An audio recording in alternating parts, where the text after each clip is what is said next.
Pangulong Ferdinand Marcos Jr. nakatakdang makipagpulong ngayong araw sa Ambassador ng France at Czech Charge d'Affaires hinggil sa pagpapauwi kay Zaldico.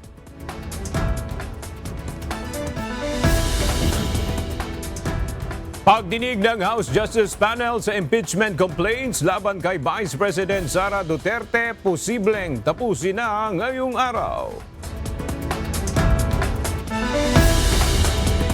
Box non-tax records ni VP Sara, nire-resolba na ng House Justice Panel kung bubuksan o hindi.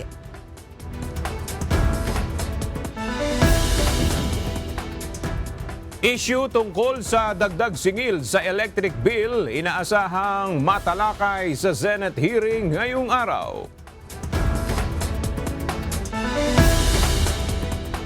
Maternity benefits ng PhilHealth members pinalawak pa simula April 30 ayon kay Pangulong Marcos Jr.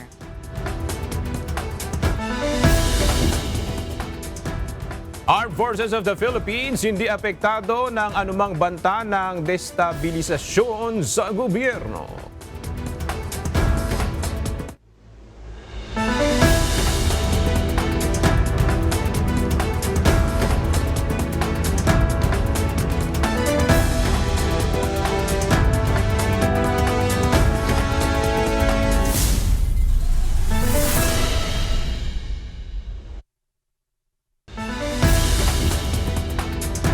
Magandang tanghali mga kasangbahay. Ngayon po ay araw ng Miyerkules, April 29, 2026. Tayo po ay sabayang napapakinggan sa Radyo La Verdad 1350, ang UNTV Radio. At una sa mga balita ngayong tanghali. Muling naitala ang napakababang palitan ng piso kontra dolyar kahapon, April 28. Nagsara ang palitan kahapon sa 61 pesos and 30 centavos kada $1 US. Ito ang unang pagkakataon na sumadsad sa 61 peso level ang exchange rate. Ang naturang all-time low record ay bunsod pa rin ng nararanasang economic challenges na dulot ng tensyon sa Middle East. Inihayag ng Department of Energy na posibleng tumagal hanggang sa huling bahagi ng 2026 ang mataas na presyo ng langis sa bansa dahil sa patuloy na tensyon sa pagitan ng Amerika, Israel at Iran. Ayon kay Energy Director Rino Abad, bagamat may umiiral na ceasefire, nananatiling hamon ang naval blockade sa Strait of Hormuz na pumipigil sa pagdaan ng mga oil tanker. Binigyang diin ng kagawaran na tanging ang pagtatapos ng blockade at pagkakaroon ng pangmatagalang kasunduang pangkapayapaan ang makapagpapababa sa presyo ng petrolyo sa pre-crisis level. Sa kasalukuyan, ramdam ang bigat ng krisis sa Pilipinas matapos lumampas sa 100 pesos kada litro ang presyo ng gasolina dahil sa limitadong supply ng inaangkat na langis. Pinaigting ng Philippine Coast Guard ang ginagawang security patrol lalo na sa madaling araw para bantayan ang mga nagsasagawa ng paihi o iligal na pagsasalin ng supply ng langis. Sa isang panayam kay Commodore Noemi Cayabyab, spokesperson ng PCG, sinabi nitong kabilang sa kanilang binabantayan ang maliliit na motorbangka na posibleng sangkot sa ganitong kalakaran. Ayon pa kay Commodore Cayabyab, delikado ng ganitong pamamaraan dahil maaari pa itong magdulot ng oil spill sa karagatan. Ngayong nalalapit na naman ang Labor Day, hinihimok ng National Wage Coalition si Pangulong Ferdinand Marcos Jr. na panahon na upang makipag-dialogo ito sa mga labor group para mapag-usapan sana ang angkop na mga pulisiya at programa para sa mga manggagawang Pilipino.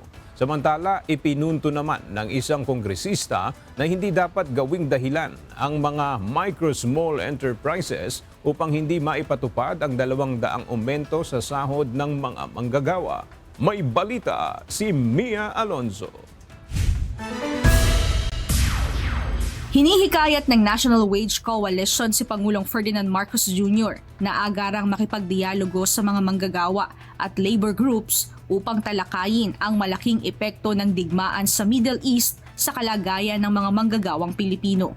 Ayon kay Sunny Matula, Presidente at Chairperson ng Federation of Free Workers at nagkaisa Labor Coalition, wala pang naging pakikipag-usap ang Pangulo sa mga manggagawa upang mailatag sana ang kanilang mga hinaing. Yung mga nakaraang presidente, mga unang araw pa lamang nila sa palasyo ay tinatawagan na ang mga manggagawa para pag-usapan ang isyu ng mga manggagawa. Pero si Presidente Marcos ay nakalimutan yung mga manggagawa. Walang tunay na makapagsalita para sa mga manggagawa maliban sa mga manggagawa mismo.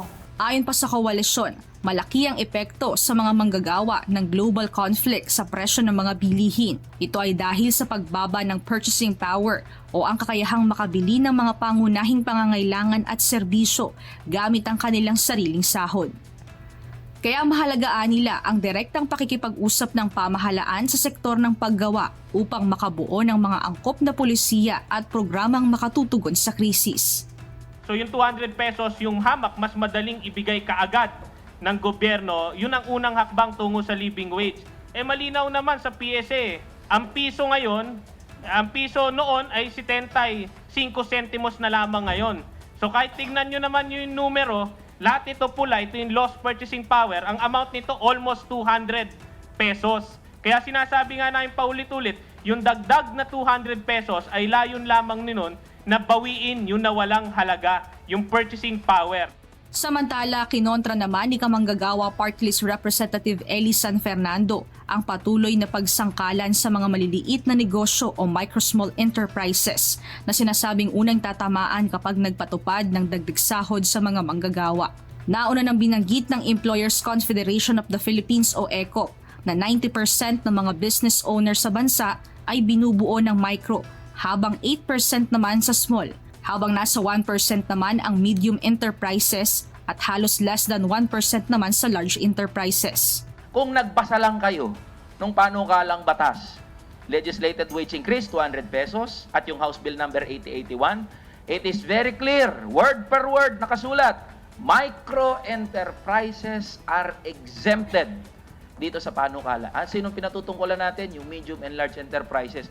Walang maniniwala dito na hindi kaya magtaas ng SM, Ayala, Robinson at iba pang mga malalaking negosyante. Git pa ng kongresista, batay umano sa mga pag-aaral para magkaroon ng disenteng pamumuhay ang isang manggagawa. Kinakailangan nila na hindi bababa sa 1,200 pesos ang sahod dito kada araw.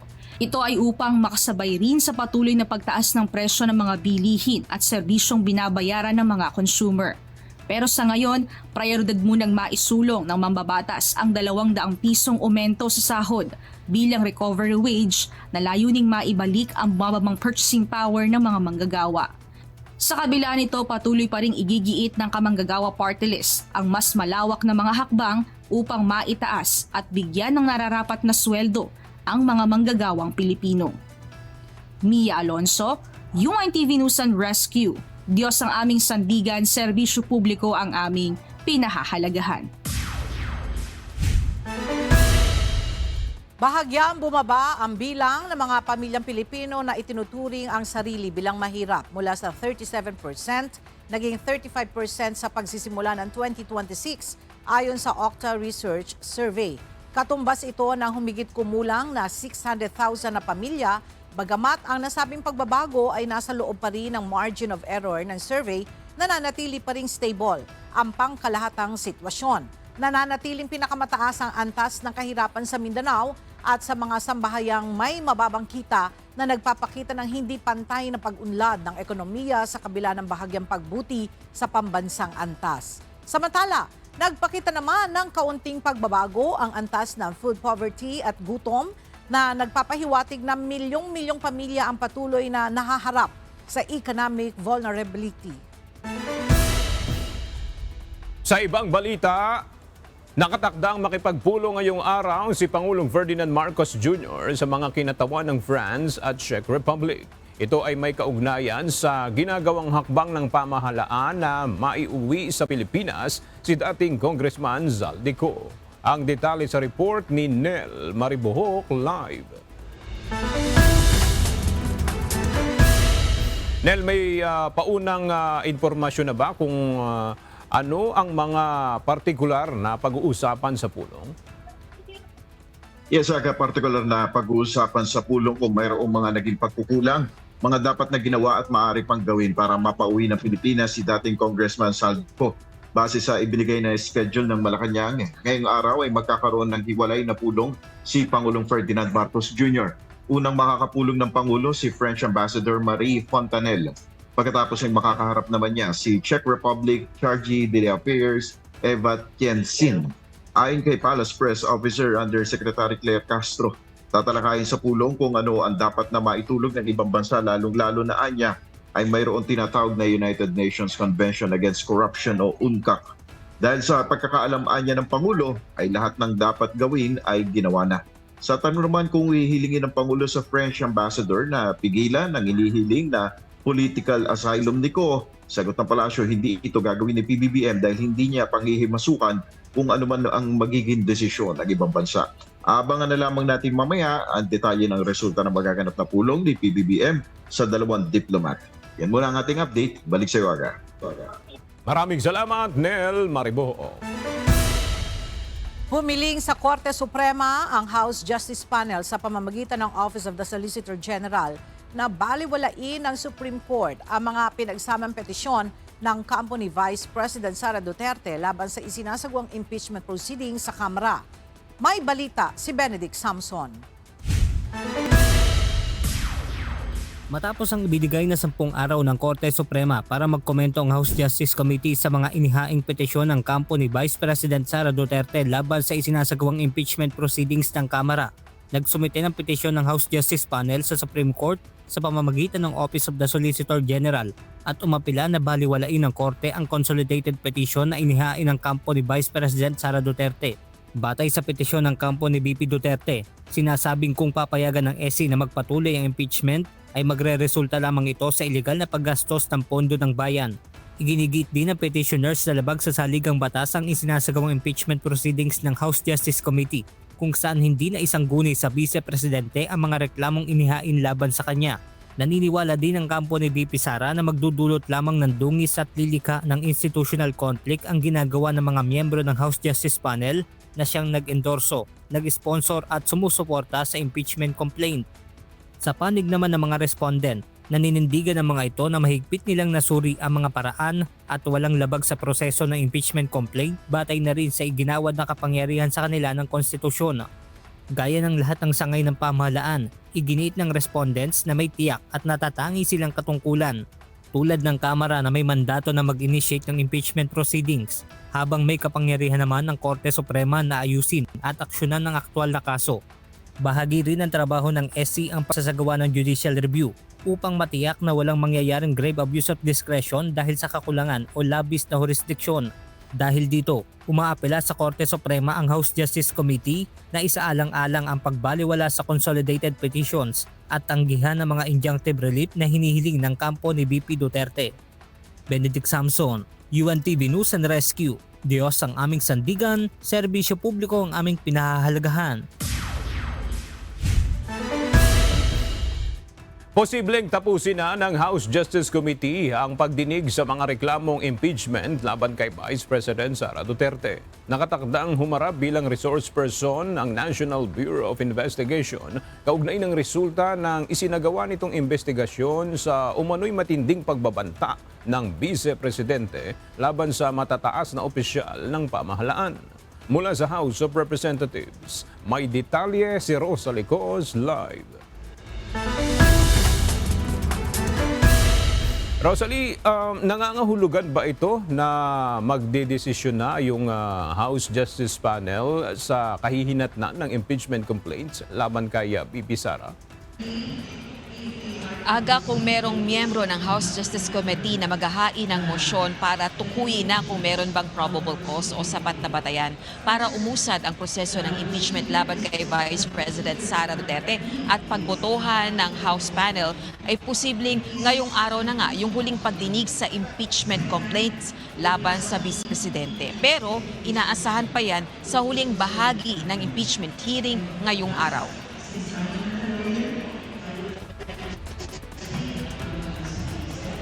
Uunahin munang resolbahin kung ano ang gagawin ng House panel sa salyadong kahon ng Bureau of Internal Revenue na naglalaman ng income tax returns ni VP Duterte at asawang si Attorney Manasseh Carpio. Sunod dito ang pagpresenta ng findings ng National Bureau of Investigation sa pangunguna ni NBI Director Attorney Melvin Matibag sa ginawang pagsiyasat sa umani matinding pagbabantang ginawa ng Vice Presidente laban kina Pangulong Ferdinand Marcos Jr., First Lady Lisa Araneta Marcos at dating House Speaker, late First District Representative Martin Romualdez. Pagkatapos nito, posibleng dumako na ang House Justice Panel sa pagtukoy kung may probable cause ba o sapat na batayan ng mga reklamo para umusad ang proseso ng impeachment.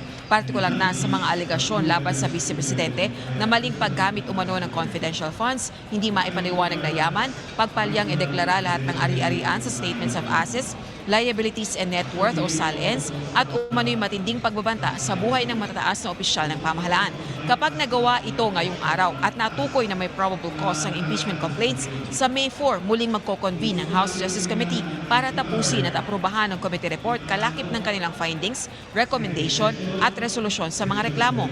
At May 11, posibleng pagbotohan na ito sa plenaryo ng Kamara para aprobahan o kaya ay baliktarin na ang desisyon ng House panel. Muli namang tinuligsan ni House Justice Committee Chairperson at Batangas 2nd District Representative Jervil Luistro ang patuloy na pag-boycott ni VP Duterte sa pagdinig. Gayon din ang paghahain ng mga reklamo laban sa proseso ng impeachment ng Kamara. Pakinggan natin ang pahayag ni Congresswoman Jervil Luistro. If there is nothing to hide, there is no reason to hide. There is no reason to obstruct. The only people who fear the disclosure of these transactions are those with dirty secrets. Transparency is the only response of those with integrity. Everything else is just an excuse. At tandaan natin, dati pa nilang sinubukan na harangin sa kagalang-galang na Korte Suprema ang kapangyarihan ng komite na mag-issue ng sapina. Pero hanggang ngayon, walang temporary restraining order o kahit direktiba galing sa Supreme Court. Kaya malinaw, we shall proceed. Para rin sa House Justice Panel Chairperson, ang pahayag ng kampo ni VP Duterte na handang harapin ang mga aligasyon sa Senado ay tila pag-amin sa mga ebidensyang inilatag laban sa pangalawang Pangulo. Sabi ng mga abogado, handa raw sumagot ang Vice Presidente. Handa raw siyang humarap, pero sa Senado. Hindi dito. Napaisip tuloy tayo. Kung doon siya sasagot, hindi ba't kinikilala na rin niya na meron ng sapat na ebidensya dito at patungo na talaga sa Senado ang kasong ito? Aga kabilang naman sa mga mosyon na inaprubahan kanina ng House Justice Committee ay yung pagsuporta ng buong House panel sa mga House Justice members na inireklamo ni Attorney Manasseh Carpio sa Quezon City Prosecutor's Office kaugnay ng disclosure na ginawa ng Anti-Money Laundering Council sa covered at suspicious transactions sa mga bank accounts na inuugnay sa kanilang mag-asawa ni VP Duterte. Balik sa iyo, Aga. Maraming salamat, Rosalie Coz. Isa sa mainit na tinatalakay ngayon sa huling araw na ng impeachment proceedings ng House Justice Committee laban kay Vice President Sara Duterte ay ang tungkol sa kung bubuksan o hindi ang box ng tax records ng pangalawang Pangulo. Ang detalye sa report ni Evan Alvarez live. Evan, ano na ang napag-usapan ng komite pagdating sa kahon ng tax records ni VP Sara? Kasalukuyang nagdedebate itong mga miyembro ng House Justice Committee matapos ilabas itong tax records ni Vice President Sara Duterte at Attorney Mance Carpio na nakapaloob pa rin sa isang selyadong kahon na pinirmahan mismo ni Bureau of Internal Revenue Commissioner Charlito Mendoza matapos niya itong iwanan sa kustodiya ng House Justice Committee noong nakaraang pagdinig April 22. Unang agenda ng Justice Panel ng Kamara ngayong araw ay kung bubuksan ba ang kahon ng tax records ni Vice President Sara Duterte matapos magkaroon ng magkakaibang opinyon ng mga miyembro dahil sa issue ng confidentiality. Ayon kay Justice Committee Chairperson Jervil Luistro, posibleng makita sa income tax returns ng BICE ang paliwanag sa mga money transactions, gaya ng kawalan ng cash at cash deposit sa bangko, 88 million pesos na kabuuang net worth, bilyon-bilyong pisong transaction na inihayag ng Anti-Money Laundering Council, maging ang mga luging negosyong nakapangalan kay VP Sara. Isang selyadong kahon mula sa BIR. Punong-puno ng ebidensya, ngunit nananatiling sarado, nananatiling selyado. Nandyan daw ang mga report ng Vice Presidente sa kanyang mga kinita sa mahabang panahon. Ngayong umaga, nireresolba kung bubuksan ba ito o hindi sa pamagitan ng pagdinig sa mga opinyon ng mga House Justice member. Ilang miyembro ng minority bloc, gaya ni Mao-Mayang Liberal Party List Representative Leila de Lima, ang naniniwalang dapat itong buksan upang masuri ang income tax records ng BICE bilang constitutional mandate ng Justice Panel sa pagsasagawa ng impeachment proceedings. Dagdag pa ng iba, full transparency ang dapat maganap sa pagdinig, lalo na at dokumento ang sinagpina at hindi lang simpleng kahon mula sa BIR. Ang mga miyembro naman ng majority bloc na nagpahayag ng kanilang manifestation, mas piniling huwag na lamang buksan ito. Si Manila 6th District Representative Benny Abante, nais ng element of surprise at dapat anya ay hayaan ng ang Senado ang bumusisi sa laman ng kahon. Pagbibigay diin ito na kaya ng magtagumpay sa plenaryo ng mga unang naipresentang ebidensya sa komite at sapat na para magkahanap ng probable cause para makatawid sa impeachment trial sa Senado. Para sa iba pang kongresista, kailangan maging maingat sa mga batas na maaaring malabag upang hindi mauwi sa wala ang mga impeachment proceedings at tuluyang marating nito ang nararapat na konklusyon.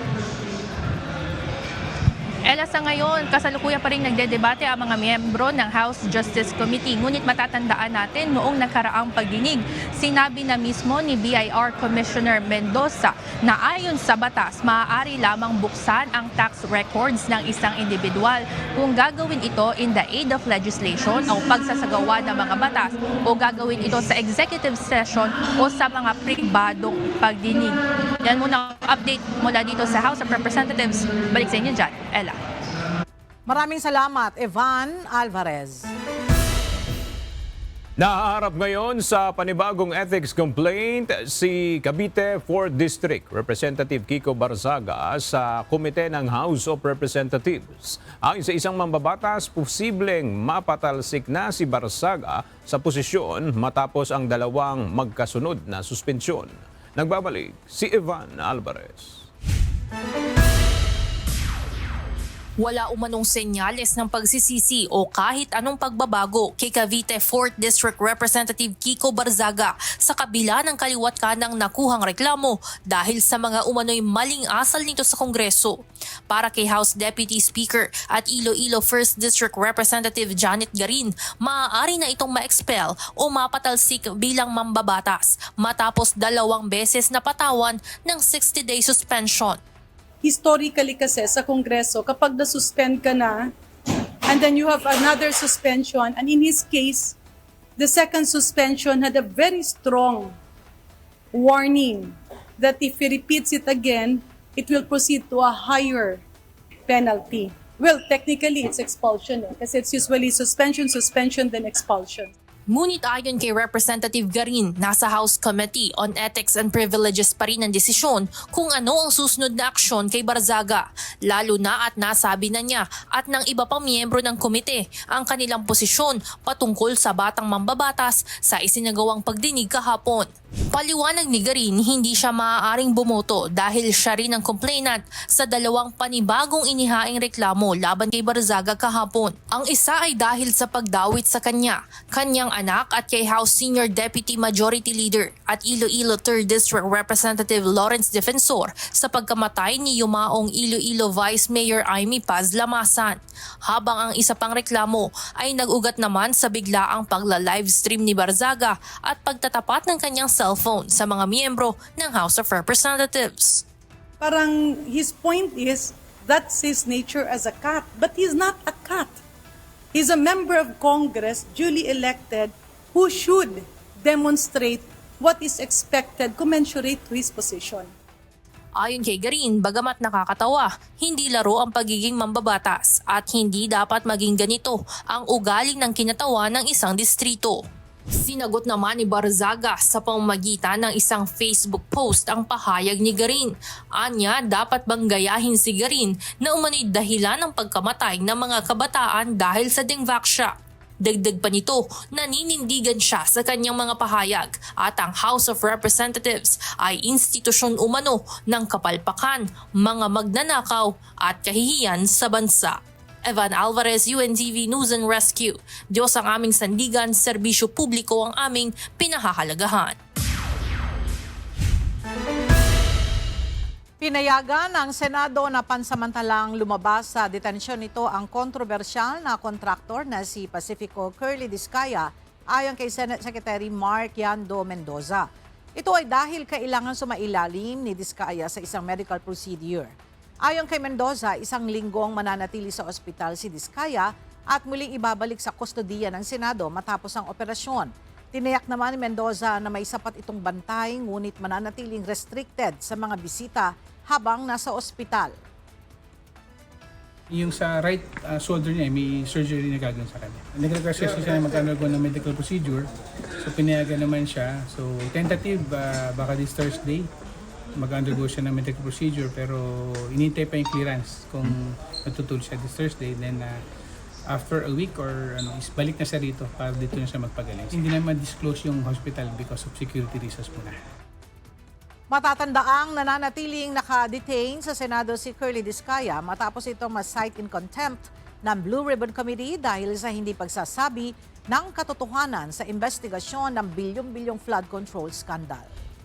8 lugar sa bansa ang makararanas ng Danger Level Heat Index ngayong araw. Batay sa Heat Index forecast ng Philippine Atmospheric, Geophysical and Astronomical Services Administration o PAGASA, nasa 42 hanggang 43 degrees Celsius na init ang inaasahang mararamdaman sa ilang lugar sa bansa.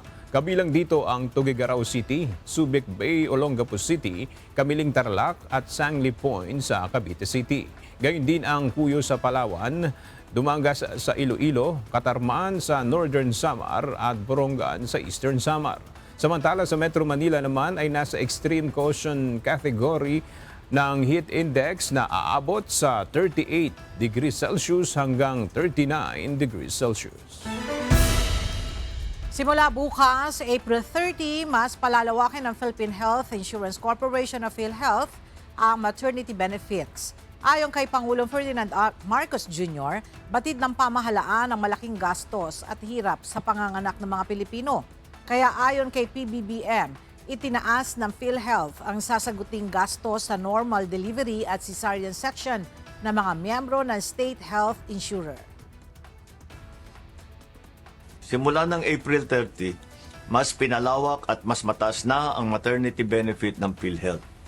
Para sa normal na delivery sa ospital, mula 9,750 pesos, magiging 29,000 pesos na ang sasagutin. Para naman sa cesarean section, mula 37,000 pesos ay magiging 58,000 pesos hanggang 62,000 pesos na. Nagsimula na ngayong araw ang ika-4 na public hearing ng Senate Protect Committee upang malaman kung nasaan na ang pamahalaan sa pagtugon sa krisis sa bansa. Naimbitahan muli ang iba't ibang ahensya para magbigay ng detalye sa mga nagawang interventions na mula nang maramdaman sa bansa ang epekto ng gulo sa Middle East. Mula sa Senado, may detalye si Jed Neresina live. Jed, ano na yung natalakay sa pagdinig ng Senado ngayong araw? Aga umabot na sa 41.6 billion pesos yung nagamit ng pamahalaan para tugunan itong krisis na nararanasan sa bansa bunsod ng sigalot sa gitnang silangan. Ito yung naging sentro ng talakayan sa pagbubukas ng panibagong Senate Protect Committee hearing ngayong araw. Sentro ng talakayan ngayong araw ng Senate Proactive Response and Oversight for Timely and Effective Crisis Strategy o Protect Committee ang government interventions, partikular ang pagbibigay ng subsidiya sa mga apektadong sektor at public utility drivers. Ayon sa ulat ng Department of Social Welfare and Development o DSWD na ipamahagi na ang 5.7 billion pesos para sa mahigit na 1.14 million na pampublikong drivers sa bansa. Nilinaw ng ahensya na nananatiling manual ang proseso ng pamamahagi ng subsidiya dahil sa kawalan ng malinis na listahan ng mga benepisyaryo. Ayon sa DSWD, kung ipipilit ang paggamit ng e-wallet sa online payout sa kasalukuyang sitwasyon, aabot sa 2.7 billion pesos ang posibleng mawala sa pondong pang-subsidiya dahil sa mga duplicate at triplicate na mga pangalan at iba pang problema sa listahang mayroon sila sa kasalukuyan. Dahil dito, kinakailangan ang manual na pagpoproseso upang matiyak ang tamang validation at verification ng mga tumatanggap ng ayuda. Bukod sa subsidiya, inaasahang mapag-uusapan din sa pagdinig ngayong araw ang pagtaas sa presyo ng kuryente at iba pang pangunahing bilihin. Dahil dito, ayon kay Senate Committee Chairperson Senator Sherwin Gatchalian, inimbitahan nila ang Energy Regulatory Commission at Meralco upang magpaliwanag hinggil sa napaulit na pagtaas ng generation charge na nagpataas din sa electric bill ng mga consumer. In the past few months, nakita natin tumataas ang generation charge. Dahil sa pagtaas ng presyo, especially on Forex, dahil nakita natin this last few months ang depreciation ng Forex natin is about 5%. From roughly 57 pesos per dollar. Ngayon, kahapon is 61 pesos per dollar. So pag bumibili tayo ng imported, nag-depreciate ang peso, sigurado mamahal rin yung ating pagbili ng coal and LNG.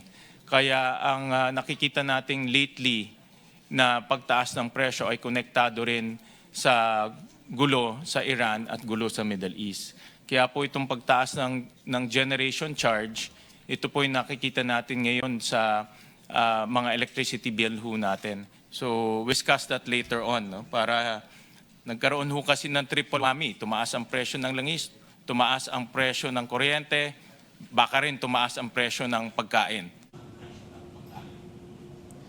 Aga sa mga oras na ito, hindi pa natatalakay itong particular na issue kaugnay nga doon sa pagtaas sa singil sa kuryente. Ngunit gaya ng naunang nabanggit ni Senate Protect Committee Chairperson Senator Gatchalian, itatanong niya sa ERC maging sa Meralco yung detalye bakit naging malaki yung pagtaas sa singil na nakikita doon sa electric bill ng mga consumer. Gayunpaman, na-discuss kanina o hinimay sa pagdinig ng Senate Protect Committee yung mga naging challenges sa kasalukuyan ng Department of Social Welfare and Development pagdating doon sa kanilang listahan dahil tila mas marami yung mga nagrereklamo kaysa doon sa mga nakakatanggap ng payout. At ayon sa DSWD, tiniyak ni Secretary Rex Gatchalian na patuloy yung DSWD sa paglilinis at pag-aayos nitong listahan ng mga binibigyan nila ng subsidiya at ayuda para sa susunod ay kung maaaring maayos ay makapag-online payment na para mas maalwan na din para sa mga apektadong sektor. Ayan muna update mula rito sa Senado. Balik sa inyo, Aga.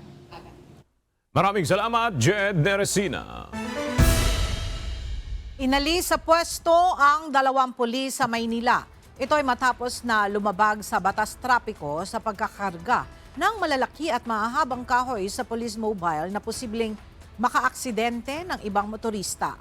Narito ang ulat ni Leia Ilagan.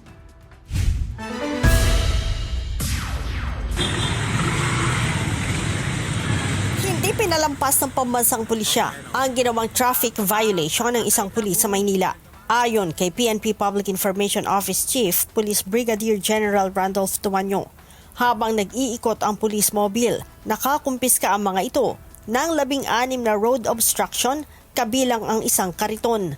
Kinarga ng mga ito sa mobile ang mga nakumpiskang road obstruction kahit na lumabas ang parte ng kahoy sa police mobile. Dahilan upang mag-viral ang video dahil sa posibleng panganib na idulot nito sa ilang motorista. Maganda sana yung intensyon ng ating pong mga PNP personnel ng Asunsyon sapagkat ito pong mga hinakot nila ay obstruction sa public places. Ngunit yung pagkakasalansan po ng mga nasabing ng mga obstructions na lamesa, mapapansin po ninyo, ay ito po ang tinatawag po natin ay dangerous loads. Bunsod ng insidente, inalis sa pwesto ang pulis na driver ng mobile at ang immediate supervisor nito na may ranggong major. Nag-start na po kahapon yung kanilang pre-charge investigations. Sila po ngayon ay administratively relieved, undergoing pre-charge investigation pending completion of the investigation po.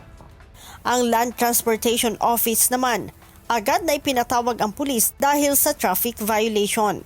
Pinatawan din ng LTO ang driver ng 90 days suspension. Leia Ilagan, UNTV, News and Rescue. Diyos ang aming sandigan, serbisyo publiko ang aming pinahahalagahan.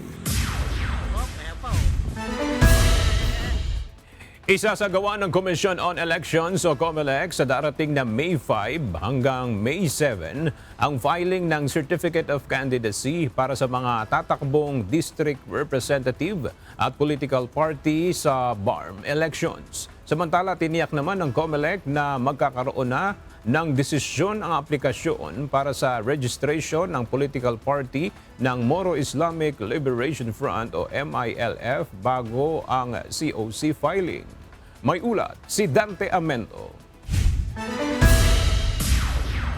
Sa isinagawang command conference kasama ang Philippine National Police, Armed Forces of the Philippines at iba pang stakeholders, iniulat ng mga otoridad na nananatiling payapa sa Bangsamoro Region. Wala pang namomonitor na anumang seryosong banta na may kaugnayan sa unang parliamentary elections na gaganapin sa September 14, 2026. So far, so good. Kung yun nga po yung report kanina ng PNP, AFP, walang kahit na anong namomonitor silang untoward incident o isang insidente na may relasyon sa paparating na filing ng candidacy.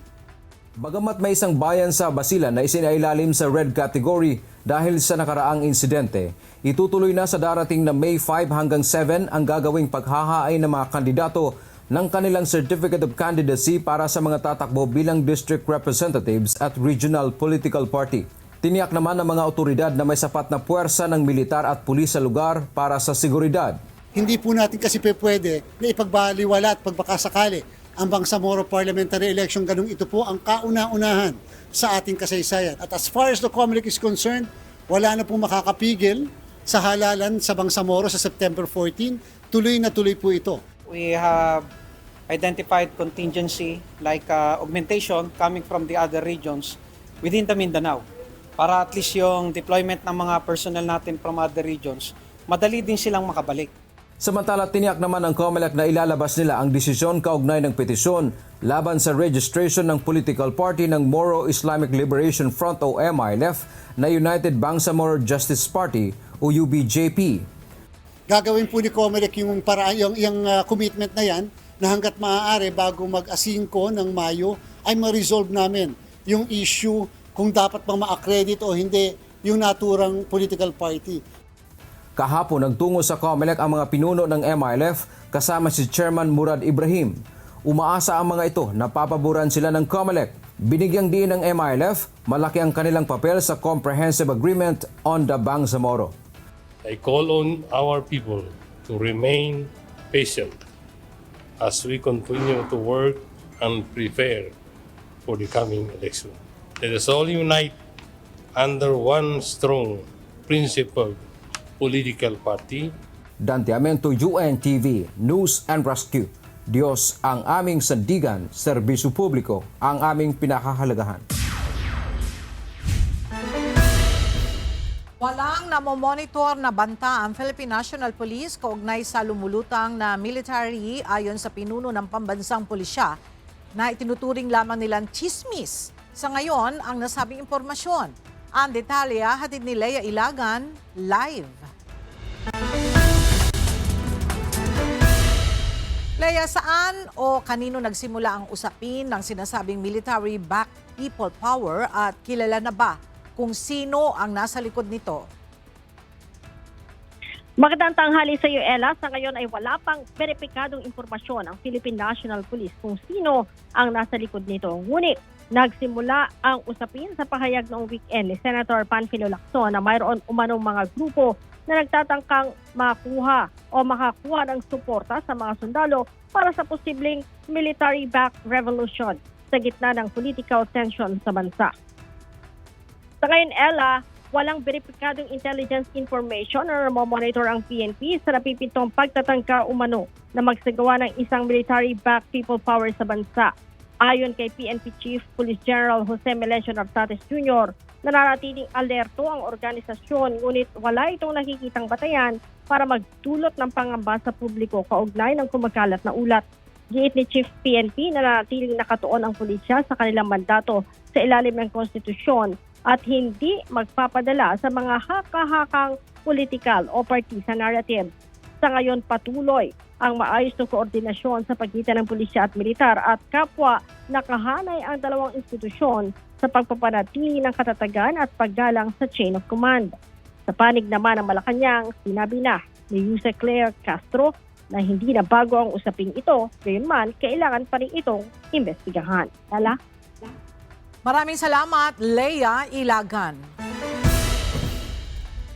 Hindi naapektuhan ng anumang banta ng destabilization laban sa pamahalaan ng Armed Forces of the Philippines. Katunayan nito ang tuloy-tuloy na military exercises sa buong bansa.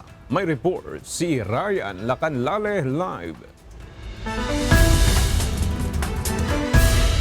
Ryan, sa parte ba ng AFP, mayroon ba silang valid information tungkol dito sa sinasabing military back movement?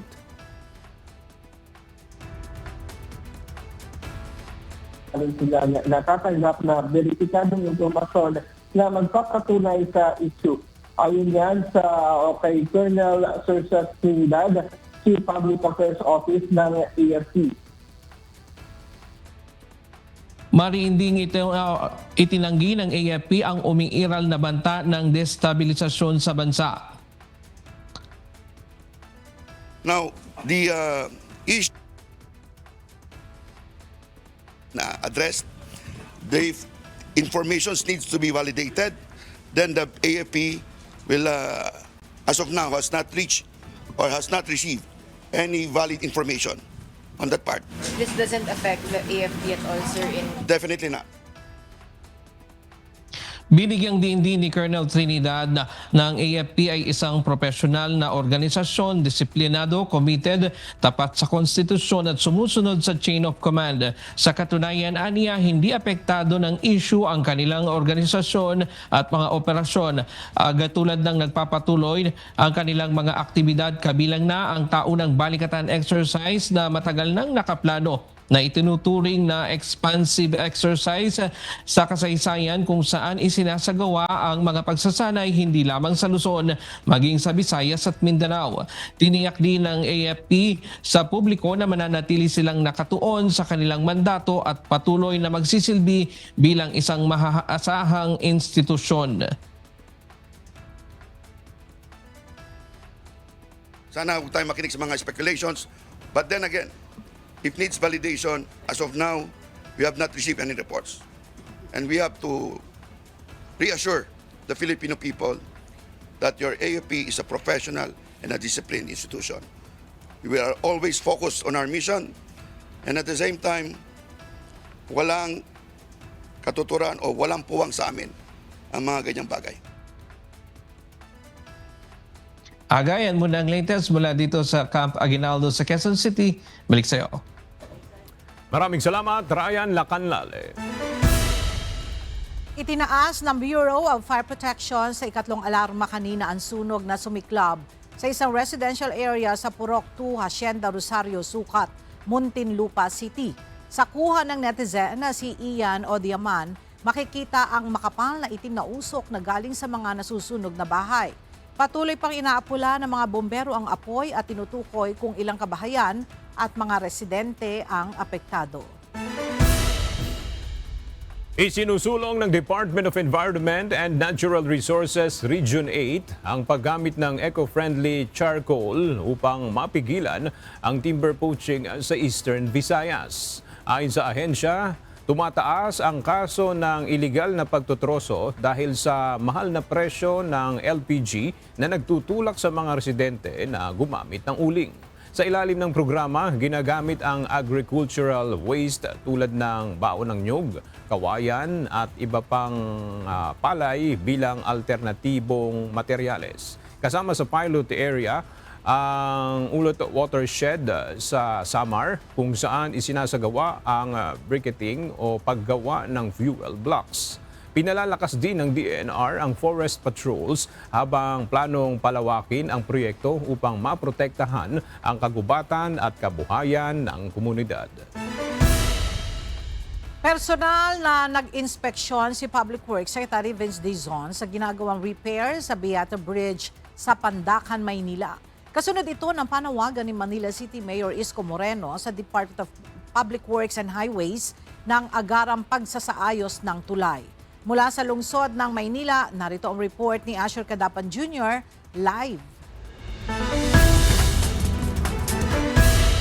Asher, ano-anong partikular na bahagi ng Beata Bridge ang planong ayusin ng DPWH? Ella, bungi-bunging safety railings o barandilya sa tulay, kawalan ng road signages at street lights ang mga prioridad na maisaayos sa Beata Bridge sa Pandacan, Maynila. Kasunod ito ng panawagan ni Manila Mayor Isko Moreno sa Department of Public Works and Highways o DPWH. Bunsod dito ng pagkahulog ng isang motorsiklo o motorcycle rider mula sa taas ng naturang tulay, ilang araw lang ang nakararaan. Paliwanag ni DPWH Secretary Vince Dizon, pangunahing problema dito simula pa noong 2021 ay ang pagdanakaw sa mga safety railing. Anya, tinatsagang utay-utayin ng mga magnanakaw ang pagpapaluwag ng mga bakal na barandilya ng tulay hanggang sa makuha ang mga ito upang ikalakal. Solusyon ng DPWH, ipagawa na ito ngayon araw para sa kaligtasan ng mga motorista at pedestrian na dumadaan sa Beata Bridge. Minsan sa DPWH, siyempre, pagit ng sika ng pagit, di ba? Pero ngayon, ang sabi ko nga, sundin natin yung common sense solution ni Yorme. Spot na lang, di ba? I-ano na lang, i-welding na lang.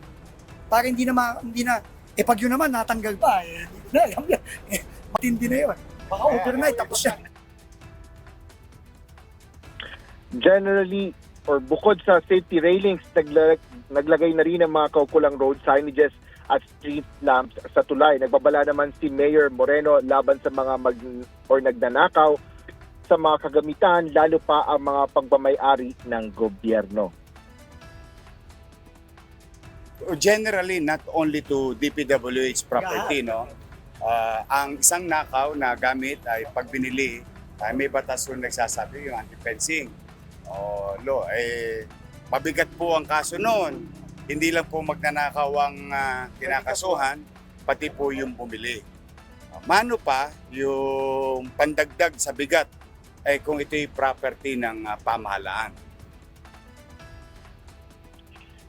Ella, sa ngayon ay patuloy ang pagkukumpuni na ginagawa ng mga tauhan ng DPWH sa Beata Bridge na target matapos rin mamayang gabi. Yan ang latest sa Maynila. Balik sa'yo, Ella. Maraming salamat, Asher Cadapan Jr.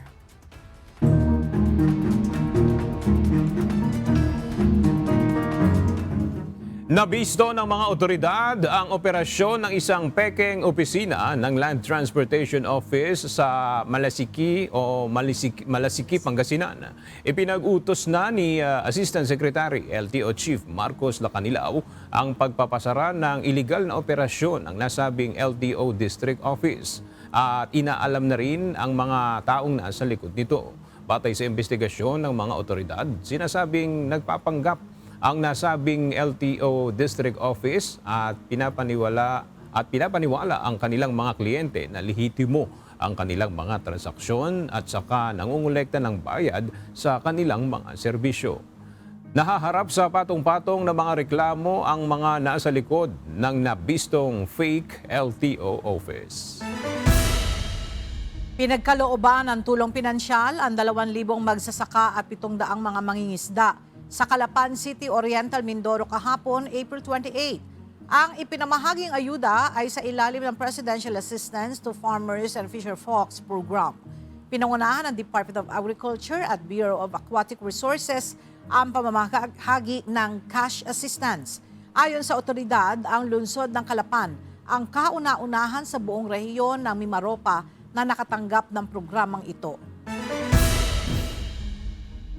Isang information to the press ang isinasagawa ngayon ng Department of Science and Technology, Philippine Institute of Volcanology and Seismology o DOST PHIVOLCS sa Naga City sa Camarines Sur.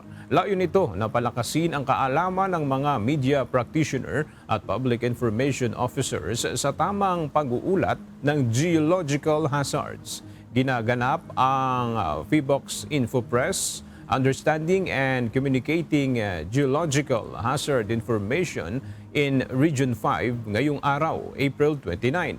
Kabilang sa mga tinututukan ang Bicol Region dahil dito matatagpuan ang mga aktibong bulkan gaya ng Mayon Volcano sa Albay na nasa Alert Level 3 at Bulusan Volcano sa Sorsogon na nasa Alert Level 1. Ayon sa DOST PHIVOLCS, mahalaga ang malinaw at tamang pagpapahayag ng geohazard information dahil ang mali o kulang na impormasyon ay maaaring magdulot ng pagkalito at hindi kinakailangang pagkataranta sa publiko. Maglalagay ng mga cooling station sa mga piling lugar sa Iloilo City ang lokal na pamahalaan. Dito, maaaring makapagpahinga pansamantala ang mga residente tuwing mainit ang panahon. Makibalita tayo kay Lalaine Moreno live. Lalaine, ano ang meron dyan sa cooling stations at gaano katagal pwedeng manatili ang gustong magpahinga? Ella, dito sa mga tatayong cooling stations sa Iloilo City, ito ay air-conditioned na kwarto at merong tubig. At maaaring magpahinga dito pansamantalang ating mga kababayan ng hanggang 30 minuto. Sinimulan na ng Iloilo City Government ang pagtatayo ng mga cooling station sa ilang lugar sa lungsod. Ito ay gawa mula sa PVC container house at lalagyan ng mga cooling equipment at water dispenser. Una munang lalagyan ng Diversion Road, General Luna Street at Plazoleta Guy kung saan naitala ang may pinakamataas na temperatura. Ang mga commuters, mga residente, lalo na ang mga may karamdaman o senior citizen na apektado ng mainit na panahon habang nasa labas o naglalakad.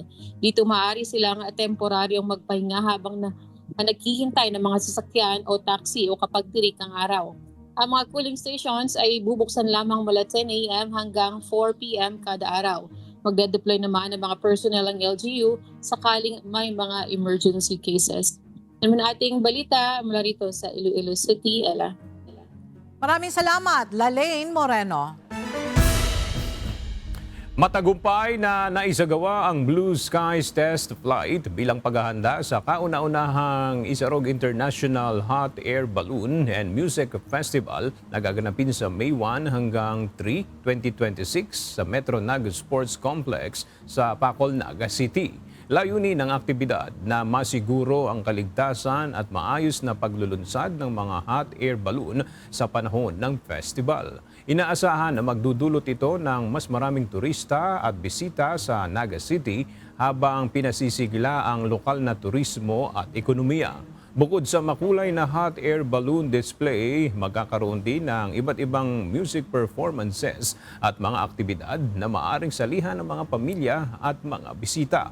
Ang kauna-unahang Isarog International Hot Air Balloon and Music Festival ay inaasahang magiging isa sa mga pinakaabangang kaganapan sa rehiyon ngayong taon.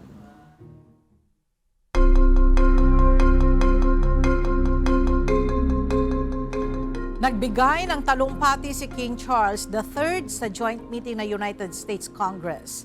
Ang makasaysayang okasyon na naganap sa loob ng US Capitol ang pinakamataas na seremonya at diplomatikong parangal na iginagawad ng Kongreso sa isang pinunong bisita. Ito ay patunay ng pambihirang close relations ng United Kingdom at Estados Unidos. Ito ang ikalawang pagkakataon na isang British monarch ang nagsalita sa joint session ng Kongreso kasunod ng yumaong Reyna Elizabeth II noong 1991.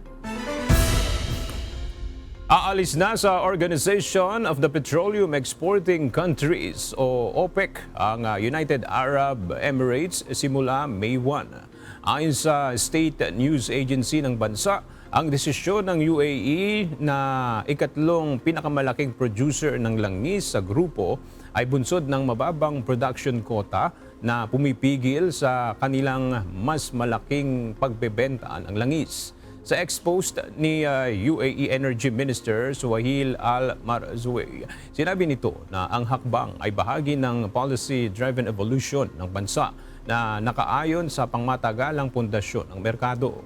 Sa kasalukuyan, hindi pa inaasahang magkakaroon ng agarang epekto sa merkado ang pag-alis ng UAE sa OPEC dahil sa patuloy na pagsasara ng Strait of Hormuz ng Iran. Ang OPEC ay kumakatawan sa humigit kumulang 40% ng pandaigdigang oil output, ngunit humihina na ang impluwensya nito dahil sa pagtaas ng produksyon ng Estados Unidos. At sa ating pong iiwang mga salita ng Diyos na ating sandigan mula sa Aklat ng Ebreo, Kapitulo 12, versikulo 1 na nagsasabi, "Kaya't yamang nakukubkub tayo ng makapal na bilang ng mga saksi. Itabi namang walang liwag ang bawat pasan at ang pagkakasalang pumipigil sa atin at ating takbuhing may pagtitiis ang takbuhing inilagay sa harapan natin." At yan ang mga balitang aming tinutukan at inaksyonan dahil sa aming pagbabalita, una ang pagkalinga sa kapwa. UNTV C News, may balita saan mang panig ng daigdig. At dito sa UNTV, Diyos ang aming sandigan, serbisyo publiko ang aming pinahahalagahan. Magandang tanghali.